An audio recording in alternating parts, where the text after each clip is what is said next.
Happy Sunday, everyone. Hope you're doing great and have kickstarted a new, exciting 2025 as we think about the next year, new goals, new things, new opportunities. I wanted to start with this musing that's been on my mind, frankly, for years, about who we want to be as a people. How do we want to be perceived? We're all humans. We all have our kind of social pressures, and our brains are wired to want to be liked by others and all the things. And consequently, this affects our organizations, including the church. And I am concerned that in some cases, maybe many cases, I don't know, that the church officers are making decisions based on protecting the image of the church as, one of its core priorities, as opposed to focus on, doing what is right as kind of the, primary and perhaps sole focus. And I have some examples that I will share, including from personal political experience. I'm going to be careful in how I relate these, just to, protect confidences and but still be able to talk about what I've experienced and so forth. And I think this is important because I think that we often are weak in the flesh. We want to be liked by others. This is something throughout the scriptures that God's chosen people have struggled with. The desire to be accepted by the culture that they are in, to be liked, to be like them. And I don't think we're immune from that. I frankly know that we're not immune to it, and that we have become susceptible to wanting to focus on image and perception. Now, I will say that a focus on protecting the image of the church is not out of necessarily vanity or, things that an individual might be concerned about themselves. I feel like a lot of what drives the church's emphasis on its image is the desire to further its mission. For example, I'll share in a little bit some World War II stuff. And I think a large part of, protecting the image of the church there was to remain in good graces with Nazi officials in order to keep the doors open so missionaries could preach. But there are trade-offs, right? Because if your focus is on appeasing people, making them happy, being liked by them, being image-focused, then you're giving something up. You're not sacrificing something, perhaps, that you ought, when the priority or a major priority is this superficial versus substantive approach. Let's begin with Mormon leaks. Mormon leaks came on the scene in 2016. This was kind of a Wikileaks for Mormons kind of thing. And so there was a big explosion of press in Utah, at least, around this because they released a whole bunch of videos. These were internal videos of church leaders talking about a wide range of issues from years prior. I'm going to share a couple of these. They're on YouTube. They were leaked publicly. You can easily find them. And for the first one, this is from now Elder Gong.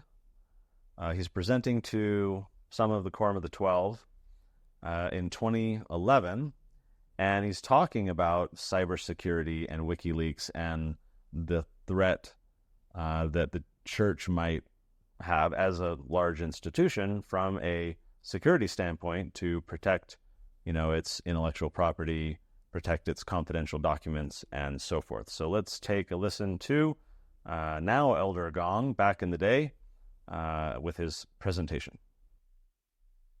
Could WikiLeaks, or a group like WikiLeaks, embarrass or damage the church? WikiLeaks describes itself as a not-for-profit media organization which provides, quote, innovative, secure, and anonymous ways for independent sources to leak information to journalists.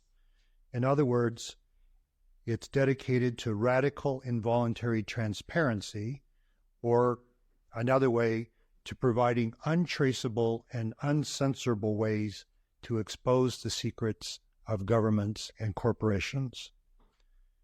Says WikiLeaks director, 39-year-old Australian Julian Assange, leaking is inherently an anti-authoritarian act. We get information in the mail, we vet it like a regular news organization, release it to the public. As you've been following Front Page for the last several weeks, U.S. Army Private Bradley Manning contributed to worldwide stir by using a music CD. It wasn't actually this one, but it looked something like this, and a drive, or several, to transfer hundreds of thousands of confidential U.S. reports on Afghanistan, Iraq, and U.S. diplomacy to WikiLeaks, which then made them public. Are WikiLeaks groups heroes or anarchists? As often happens, a virtue, like information freedom, can be taken to an extreme and become a vice. 3 possible church implications. First, technical attack. Are we sufficiently protected against industrial-strength cyber attacks by well-funded, capable countries or groups which probe the church each day? Let me give you an example. A Russian hacker claims to have broken the encryption which authenticates photographs. In other words, he says there's no technical way to show that these photographs are not real. We look at them and we know instantly that they can't be real. You can't have a Russian flag on the moon. But he says if you look at the encryption involved, you can't tell technically that they have been doctored. Second, personnel attack. Breaches often begin with a disgruntled individual on the inside, often in a lower level position with access in a remote location. Private Manning reportedly became depressed after his homosexual companion left him and then lectured him. And on his Facebook page, Private Manning wrote, "I am not a piece of equipment." He said he could access sensitive documents, quote, because of weak servers, weak logging, weak physical facility, weak counterintelligence, inattentive signals analysis, ... a perfect storm. So, technical personnel. Third is the unintended. Do we have appropriate protocols in case of accidental loss or theft of a church laptop, an iPad, or a data drive with sensitive information?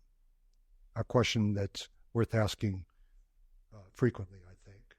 In the end, this we do know, and the rebellious shall be pierced with much sorrow, for their iniquities shall be spoken upon the housetops, and their secret acts are the ones that shall be revealed.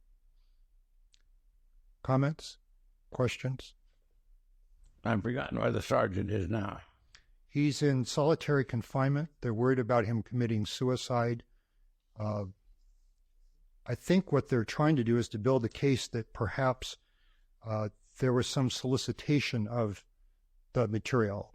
The WikiLeaks people say, no, it came to us. We had no idea where it was coming from. It's not clear whether that's in fact the case. But he is confirmed homosexual. He is. Has that been in the news? Yes. New York Times I missed that somehow. piece. Just in the very beginning. Yeah. There was, Elder Oaks, initially a concern, the possibility that he'd been reprimanded for homosexual issues, but that was not in the news afterwards. He is, I think, openly homosexual.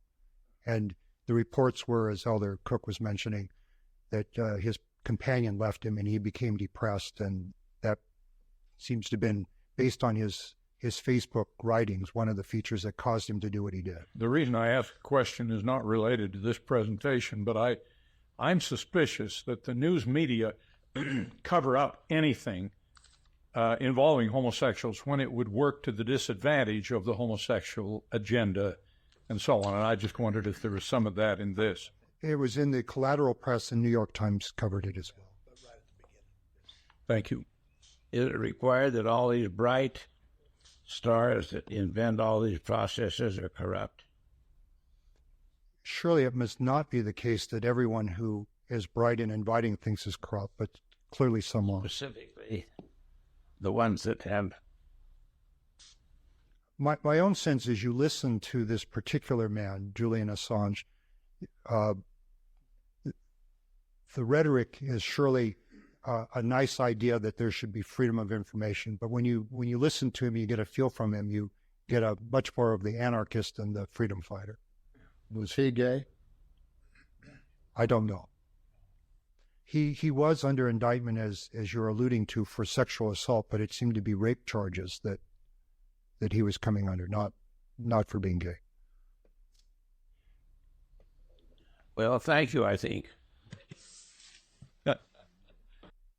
So perhaps one of your takeaways is like mine, that here's this presentation about these major institutional concerns, which any large institution should be focused about, just internal security, human resources, confidentiality, exploitation of, individuals with access to documents and control of systems and so forth. And the entire Q&A is about homosexuality. It's kind of interesting. And I've also find it funny that of all the videos and recordings of these different meetings that whoever leaked them had access to, here's a video where Gong is talking about the concern about leaks, the concern about, cybersecurity, and that video itself got leaked, right? And look, like an impartial viewer watching that video would likely find it a little embarrassing for those involved.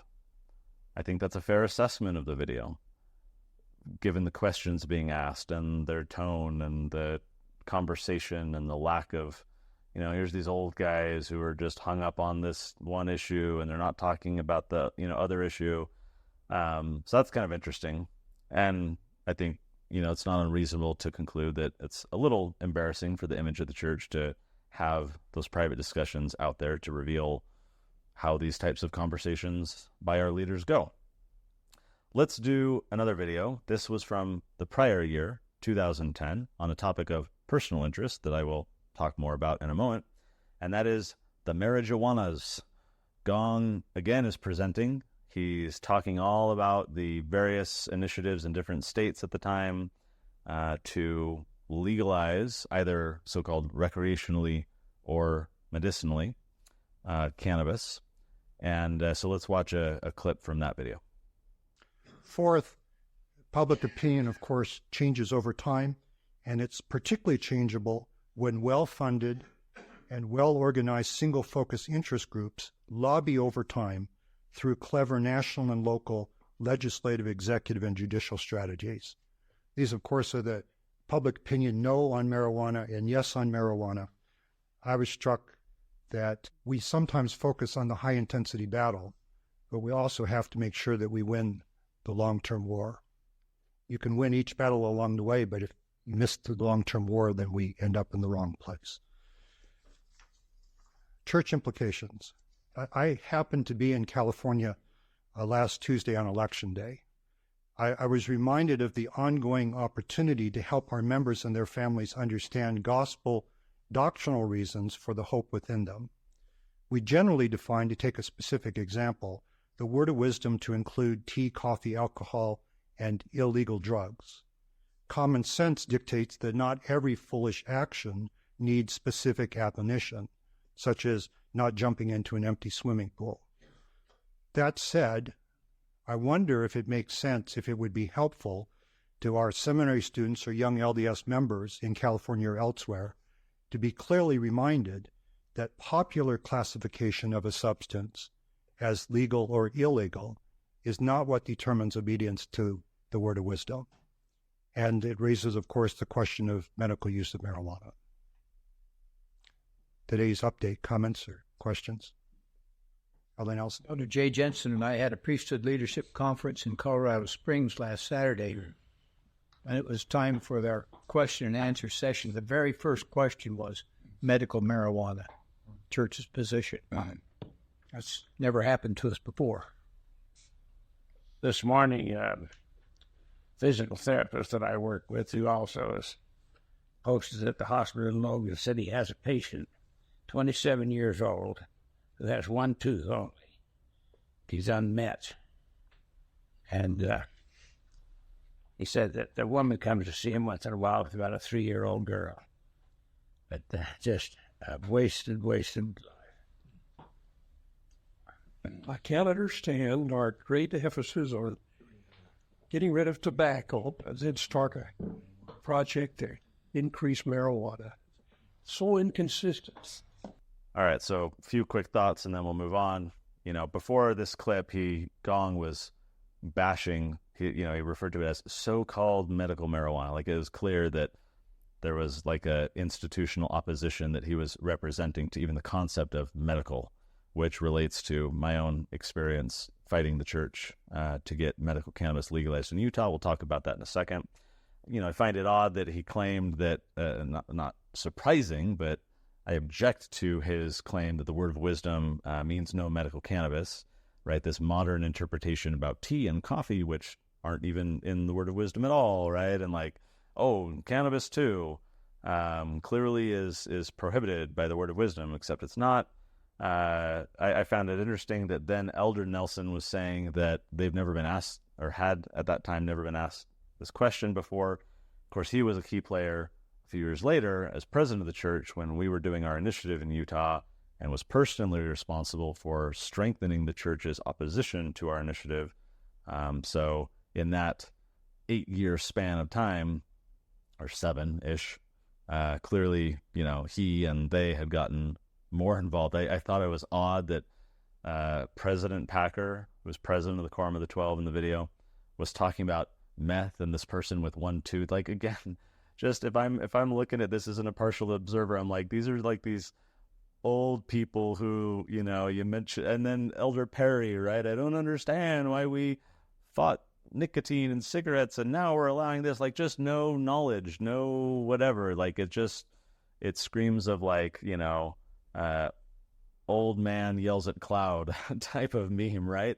Which, I mean, and I don't want to be pejorative and demeaning in saying that. It is the reality of being governed as an institution by individuals at that very senior age that you do get this generational gap. You get the kind of slowly fading mental capacities. Like, we've recently dealt with this with Biden, so-called running the country. Like, it's not a surprise to any of us. Okay, so now, so there are a few early examples where, these videos have leaked, showing inside conversations in the church. That's embarrassing for the church. And, but all of this kind of came to a head for me in 2018, not for medical cannabis, which again, we'll talk about in just a minute, but for another issue, a bill that was being proposed to make it a felony to record a conversation with another individual in Utah. So here I am up on Capitol Hill, and I'm up there every day doing my thing with my team, and all of a sudden this bill comes out trying to punish people for recording conversations, and the church is behind it. Let's watch a news clip, and then I'll share the backstory. The LDS Church supports it, so does the Greater Salt Lake Chamber of Commerce, but opposition is mounting against a Utah bill to make secret recordings illegal. Brian Malahy on the story for us today. And Brian, this would be a big change. It sure would be. Right now, Mark, if I want to record a conversation with you, I can legally do it without telling you, without getting your permission. This, House Bill 330, would have me get your permission first before recording. Secretly recording phone calls or face-to-face conversations, so many of us have the means to do it. Good chunk of the work we do. Andrew Riggle with the Utah Disability Law Center says it's an important tool for investigators in fair housing complaints. We will also often send them with recording devices. Riggle spoke with 2 lawmakers now sponsoring a bill that would require not one, but 2-party consent for recordings. The bill was run at the request of the Salt Lake Chamber of Commerce. Representative Lowry Snow says the measure could protect employers. After I opened up a bill file and began the process, I did hear from a representative of the church who said that they had an interest in it. Wednesday, LDS Church spokesman Eric Hawkins said church representatives have spoken with legislators to express support for House Bill 330, which is intended to protect the confidentiality of sensitive private conversations, including those between ecclesiastical leaders and their members. The church notes other states already have similar laws, but in just a couple of days since the bill emerged, opposition has surfaced from lawyers anti-domestic abuse advocates, and the disabled. All right, so the real story, well, the story that the news reported and that most people understand is that the sponsor of the bill, who's a very nice guy I've worked with on a number of bills, was asked by the Chamber of Commerce to run this bill. Chamber of Commerce, somewhat influential. Each year they come out with like their top 10 policies. This one was on there.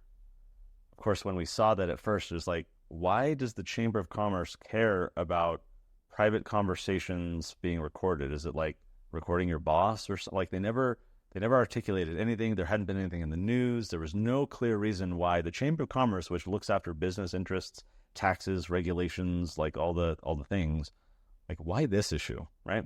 So that was kind of the red flag initially for our team and myself in particular, to be like, this seems weird.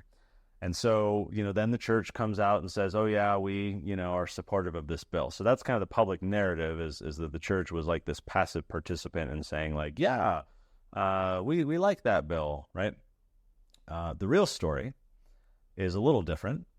And that is that the Chamber of Commerce was doing this basically at the behest or at the request of a prominent individual in the LDS Church, not a sustained individual, a prominent person in the staff, in kind of government affairs, public relations type of staff.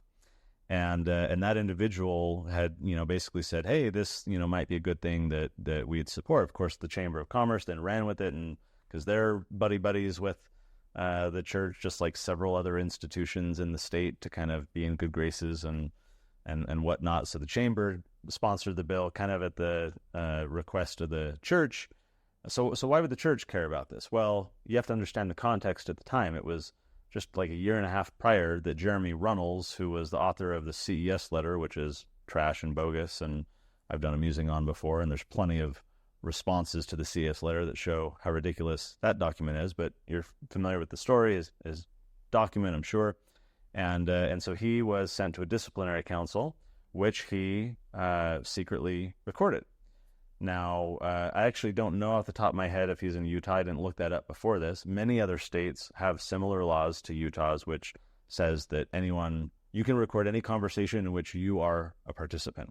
So if I place a recording device in someone's home or in someone else's office to record a conversation to which I'm not a party, that's illegal. You're spying on them because you're not part of the conversation. But if you and I are talking in Utah and in a handful of other states, many other states, I don't need your permission to record our conversation. So I don't know if Runnels was in Utah or one of these other states, but he secretly recorded and then posted on YouTube the contents of his disciplinary council. There were other disaffected individuals in bishop interviews around in the months following who followed suit.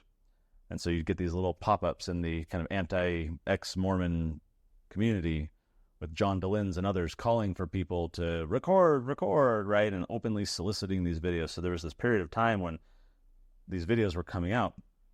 In 2018, Sam Young, who was a former bishop, excommunicated, he was the one that was his thing, like protect Mormon kids or whatever, and he was like campaigning against bishops interviewing kids. So he started a petition. It got 14,000 some odd signatures to stop, calling on the church to stop its practice of closed door interviews by bishops with children, which, again, perceptions and image and political pressure, the church did change the policy, right? And now it's parents can go into those interviews with kids, and that's, I think, a good change. But this was the rabble-rouser, kind of excommunicated Mormon guy who's pushing for this.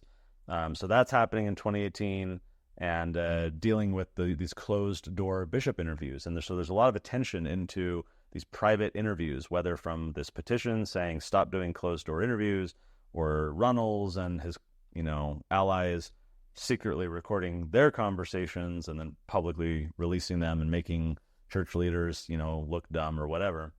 And so that's the context in which the church and people in the church office are kind of like, we don't like this and we want to help protect the image of the church. So, hey, what if there were a bill in Utah which would prohibit that. Well, we were the first to really start kicking up dust around, this issue and really being displeased, trying to sniff around who's behind this or what's this all about. And other organizations quickly caught on, and then news media and everything. And there was enough pressure for the sponsor of the bill to say, I'm killing the bill. It's not going anywhere. And the chief problem with that was that this bill would make it a felony. That's just insane. And in particular, think of the case of a battered wife whose husband is pillar of the community and no one would believe her, or that type of dynamic, right? Where if she has to ask permission of her abuser to record their conversation and him abusing her, just dynamics like that, where this totally didn't make sense. Doesn't make sense to make people felons just to keep more bishop interviews private and protect the image of the church. And so that was one where I was like, okay, there's something weird going on. It was only months later when I found myself in negotiations with the church over our medical cannabis initiative. I shared that story before, very briefly. We do an initiative, Prop 2. It's the first time the LDS Church has ever emailed all its members suggesting they vote a certain way in Utah. And they basically said, don't vote for Prop 2. We oppose it, and we want to see something else. It was a very interesting period of my life to be so publicly at odds with my church. They wrote a public memo with their current McConkey team. I wrote a memo back, ripping to shreds their horribly written legal memo. Then they wrote a memo in response to the rebuttal that I wrote. It was a crazy time, right? And I've shared some of this before. What I'm bringing up now is that in those discussions, when we were butting heads back and forth publicly, they did a press conference opposing the initiative. We did a press conference to push back. So we're kind of sparring publicly. And I'm now remembering these other memories that relate to this issue of protecting the image of the church. Of course, initially the opposition, the church did not want to be the lone voice. They wanted to protect their image. So what did they do? They quietly went around to key pillars of the community type people, organizations, to the law enforcement, to the PTA, to the chamber, to all these people, and they created a coalition. So that up on stage during the press conference, they could have this united front and show that the church was just one group of many. Well, the entire thing was coordinated by the church. It was a church employee on this kind of government affairs team who was sending out emails, recruiting people, going around meeting with them, building this coalition. The church was intentionally seeking it to give them cover, right, to protect the image of the church and not have it appear that the church was the ringleader when it was. I'll get to another example like this in just a moment, but first, we're in the negotiating room. We're dealing with kind of the church's representative. We're hashing things out when we decide that we'll finally, have some conversations and figure out if there's any common ground to land on. And what came up again and again and again, repeated statements about this was, well, we need to protect the image of the church. That reference, image of the church, came up on several occasions, especially in the early discussions. The later discussions were just working out the details and negotiating on little issues here and there, right? But the early conversations were really just about, hey, are we totally too far apart? What are your concerns? What are your lines in the sand? That type of thing, right? So we're kind of talking more conceptually and high level before, once we kind of had the outline or of a basic framework that we might both agree to, then we go hash out the particulars. So these were early discussions. Things are still tense, because we've been beaten on one another publicly. And again and again, this term comes up, the image of the church, the image of the church. And I distinctly remember at the time, thinking to myself, why is that coming up? I'm not here to, there are sick people who are being thrown in jail, or their kids taken away, or they're losing their jobs or their guns or their, whatever, because the law makes them criminals. That's my concern. That should be all of our concern to fix this dumb law. And instead, we're here talking about protecting the image of the church, which you guys decided to step in it and come out and be so public and bold and send out this email and all the things. You guys, made these decisions. And now that because of our work, 80% plus of Utahns support legalizing medical cannabis, and you're getting a bunch of flack, and the church is getting kind of beat up in the media and from opposition and whatever, because you've tried to now say, like, here's this initiative on the table to help grandma with their arthritis, and the church says no, right? So now the church is getting beat up a little bit. I think there was a bit of a buyer's remorse almost, right? Like, oh, how do we unwind this issue so that we can kind of, land the plane well and protect the image of the church to not, get so much opposition. So that came up repeatedly in the discussions, the image of the church, the image of the church. And I very clearly remember that on multiple occasions. And then fast forward, so we negotiate, we land the plane, we figure out the agreement, we have a press conference. This is so funny. Oh, we're at a press conference in the Utah Capitol in the Gold Room, which is like the fancy, the ornate whatever, where they do all their fun stuff, press conferences and whatnot.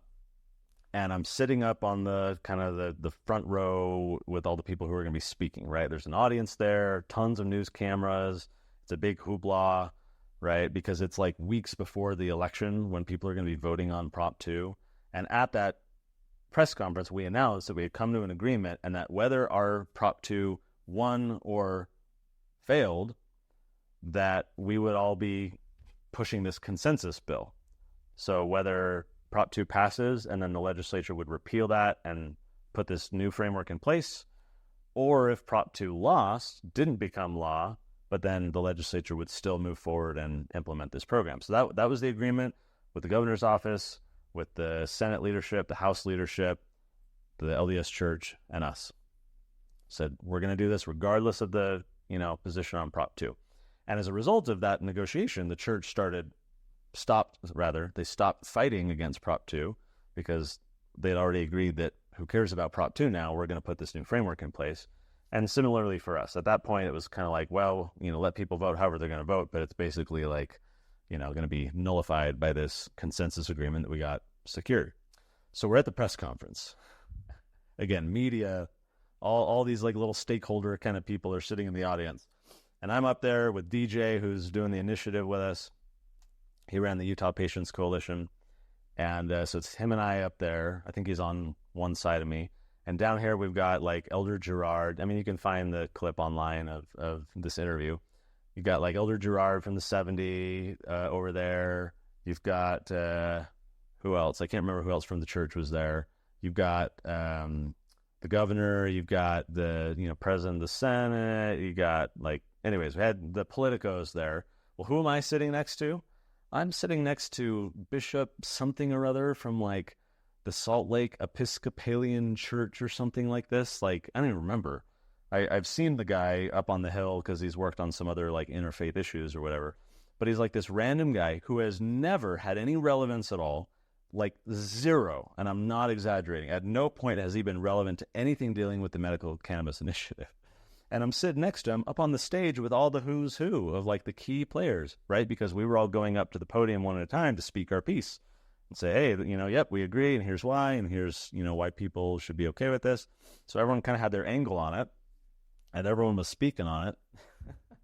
And so this bishop gets up and he's like, this is a really, I don't even remember what he said, but he just, total patsy, right? Because, he was invited by the church to be a part of this too. Why? Not for any relevant reason other than to manipulate in the viewer's mind a perception about the LDS Church's political involvement on this particular issue in Utah. It's very interesting. And in retrospect, it fits the same kind of recurring theme of protecting the image of the church, being more image-focused, trying to alter perceptions. I think of when we decriminalized polygamy. I always laugh because I talk to my counterparts at think tanks in other states, and, what are issues are you working on? I'm like, oh, yeah, this year we're trying to decriminalize polygamy. Welcome to Utah.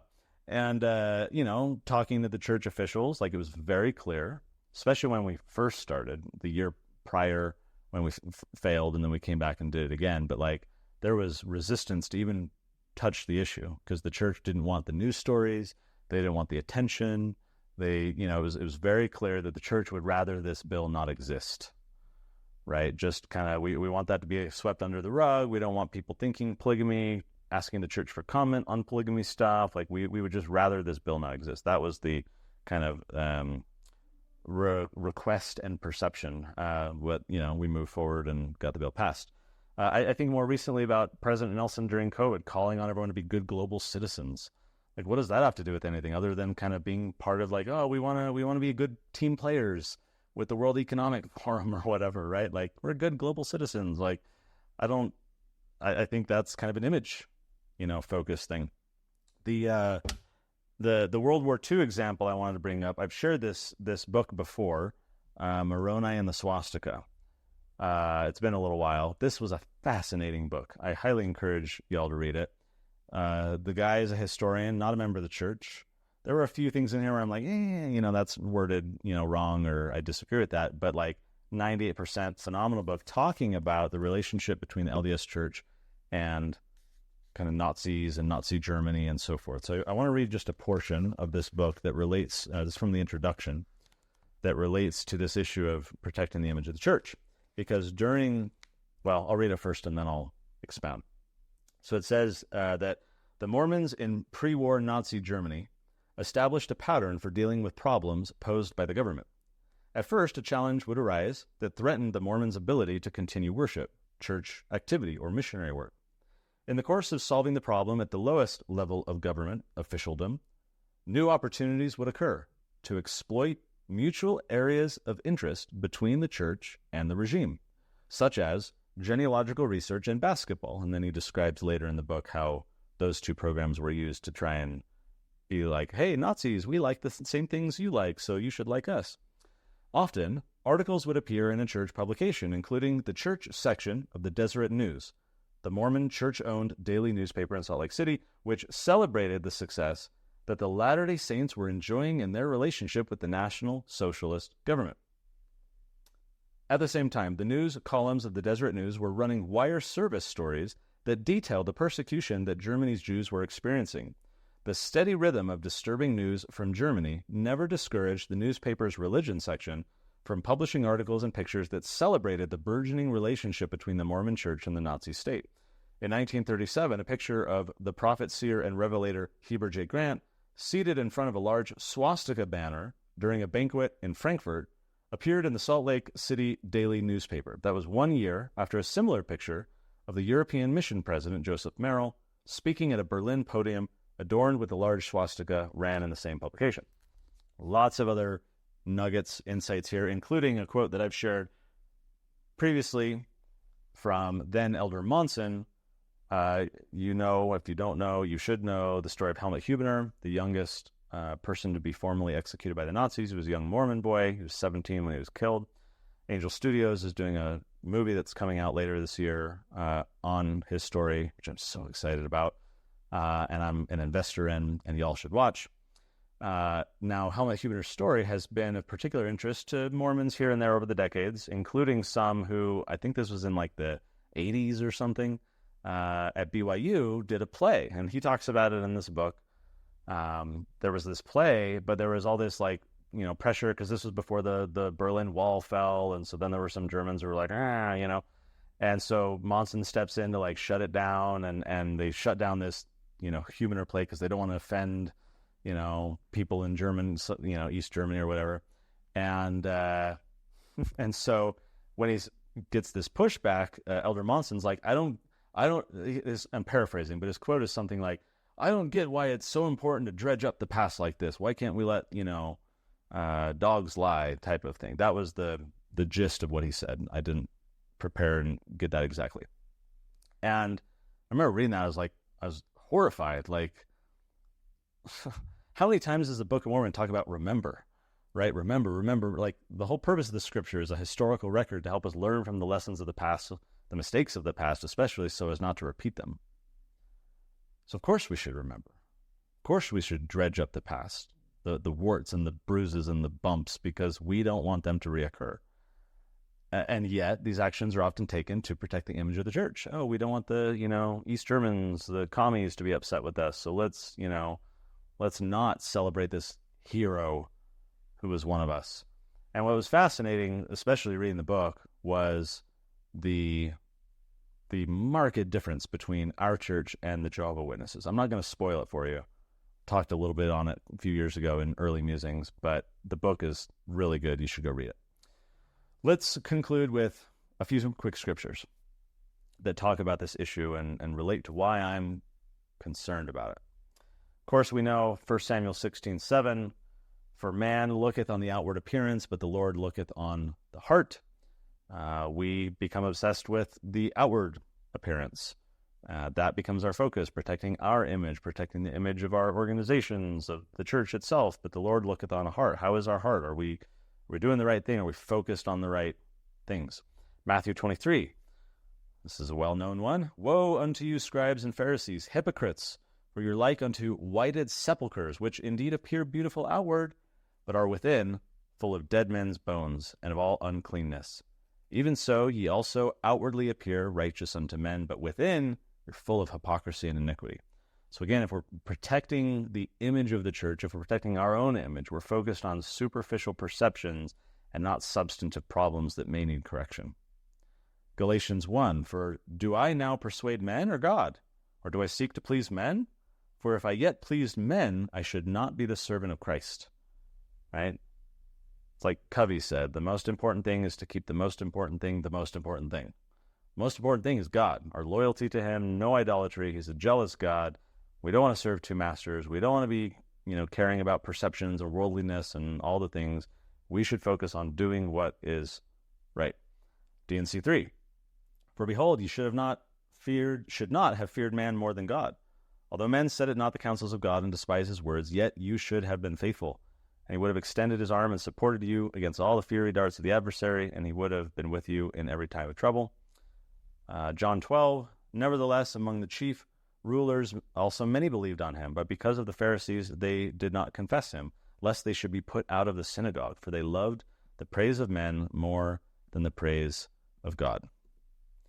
These are scriptures that are well known. I think they're a good reminder for us that, as the song goes, do what is right, let the consequence follow, right? We all know that line. I think it's a great line. I think it's something that we ought to reflect on more as individuals, as institutions, that we should do what is right and let the consequence follow. We shouldn't be caring about the consequence and people's perception about the consequence and people's opinions and perspectives on the consequence. We should be focused on what is right. And that may mean not being good global citizens. It may mean pissing people off. It may mean offending the world, right? It may mean, like, again, Jesus, as I shared in a previous musing, it wasn't about unity. It wasn't about being liked. It wasn't about protecting image. It was about, I bring division. I bring a sword. Why? Because the focus is the truth. And the truth cuts asunder. It divides. People rebel against it. But it is what matters. It is what should have our focus. Do what is right, then let the consequence follow. We don't focus. I think we ought not have our image, our perceptions, our likability, our perceptions, what people say about us, whether they like us, whether people in, Babylonian governments around the world will, like us and let our missionaries in. Like, you can compromise yourself significantly if your priority is to appease so as to maintain good relations.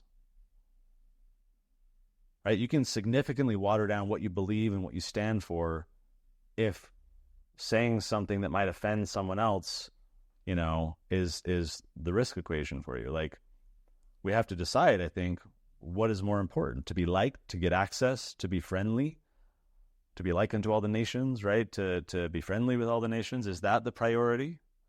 Or is the priority doing what is right and letting the consequence follow? Go read the book, Moroni and Swastika. Go read about what the Jehovah's Witnesses did. It did not go well for them, but they did what was right, and a lot of consequences followed. And I compare and contrast their experience and our experience collectively as church communities. And look, I disagree with their theology and all the things, but I got mad respect for how they handled themselves and how they stuck to their guns. They stuck to their principles. I was shocked reading some of these stories and seeing the depth of their commitment to what they believed, and that was the priority. It's Shadrach, Meshach, and Abednego talking to the King Nebuchadnezzar of Babylon, right? No, we're not going to worship your calf.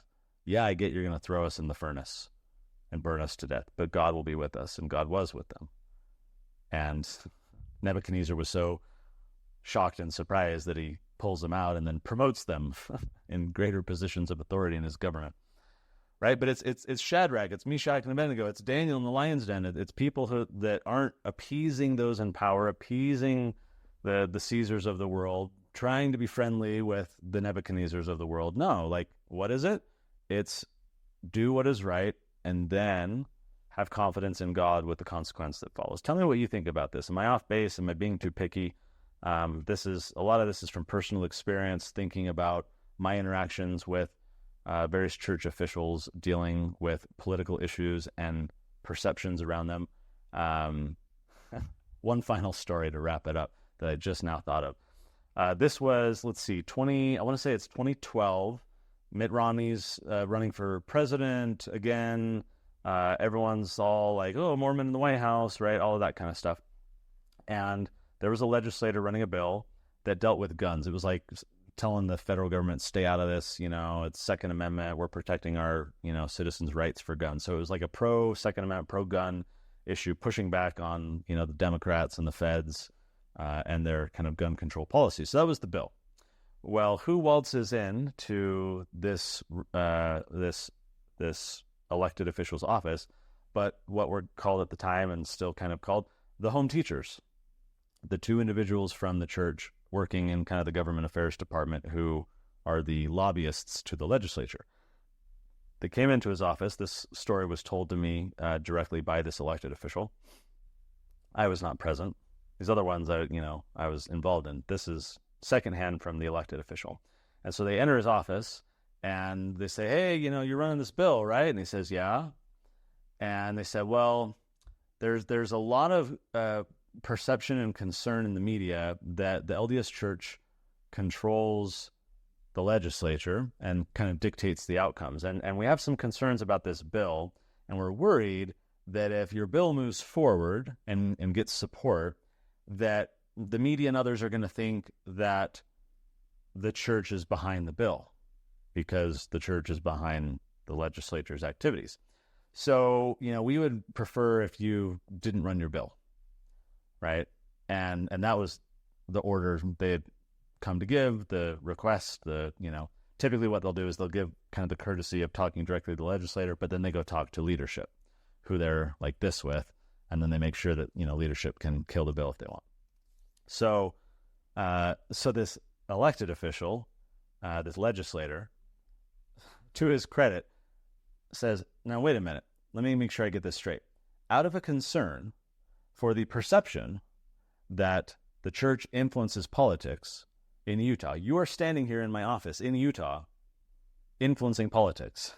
Like, it was this, like, kind of ironic, hypocritical, whatever, that they were trying to manage perceptions, but then in doing so, they were like guilty of the very thing that they were trying to fend off a perception about.